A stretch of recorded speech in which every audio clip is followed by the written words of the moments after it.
ചിഹ്നഗ്രഹങ്ങളിൽ നിന്ന് തെറിച്ചു പോകുന്ന ശിലാപാളികൾ കൂട്ടമായി ഭൗമാന്തരീക്ഷത്തിൽ പതിക്കുന്നതാണ് ഉൽക്കാമഴ. സൗരയൂഥ രൂപീകരണം മുതലുള്ള അവശിഷ്ടങ്ങൾ ഭൂമിയിൽ പതിക്കാറുണ്ട്. ചെറിയ ശിലാപാളികളായതിനാൽ ഭൂമിക്ക് ഇവ ഭീഷണിയല്ല. എന്നാൽ പുതുവർഷത്തിലും ബഹിരാകാശത്ത് ഉൽക്ക എത്തുന്നുവെന്നാണ് പുതിയ കണ്ടെത്തൽ. ആദ്യ ഉൽക്കാവർഷം 3-4 തീയതികളിൽ സജീവമാകും. പതിവിൽ നിന്ന് വ്യത്യസ്തമായി ഉൽക്കാമഴ ഇന്ത്യയിൽ നിന്നും കാണാനാവും. ഡിസംബർ 27 മുതൽ ആകാശത്ത് ദൃശ്യമാകുന്ന ക്വാഡ്രാന്റിഡ്സ് ഉൽക്കാമഴയാണ് ബഹിരാകാശത്ത് വിരുന്നൊരുക്കിയത്.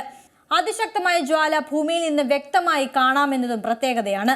3-നും 4-നും രാത്രിയിൽ ഇന്ത്യയിൽ നിന്നും ഉൽക്കാമഴ ദൃശ്യമാണ്. ഉൽക്കാമഴ പാരമ്യത്തിലെത്തുമ്പോൾ 60 മുതൽ 200 വരെ ഉൽക്കകളും ആകാശത്ത് കാണാം. ഉൽക്കാവർഷങ്ങളെല്ലാം തുടങ്ങുന്നത് ധൂമകേതുക്കളിൽ നിന്നാണ്. എന്നാൽ ക്വാഡ്രാന്റിഡ്സ് ഉത്ഭവിക്കുന്നത് 2003 EH1 എന്ന ചിഹ്നഗ്രഹത്തിൽ നിന്നാണ്. ഡെഡ് കോമറ്റ് ആയിരിക്കാം ഈ ചിഹ്നഗ്രഹമെന്നും നാസ കരുതുന്നുണ്ട്. ക്വാഡ്രാന്റിഡ്സ് ഉൽക്കാവർഷം ജനുവരി 16 വരെ തുടരും. എല്ലാ വർഷവും ഭൂമിയിൽ നിന്ന് ദൃശ്യമാകുന്ന ഉൽക്കാവർഷമാണ് ക്വാഡ്രാന്റിഡ്സ്. പുതിയ വാർത്തകളും വിശേഷങ്ങളും ഇനി വിരൽ തുമ്പിൽ. എല്ലാ ഡിജിറ്റൽ പ്ലാറ്റ്ഫോമുകളിലും ഇപ്പോൾ സീ മലയാളം ന്യൂസ് ലഭ്യം.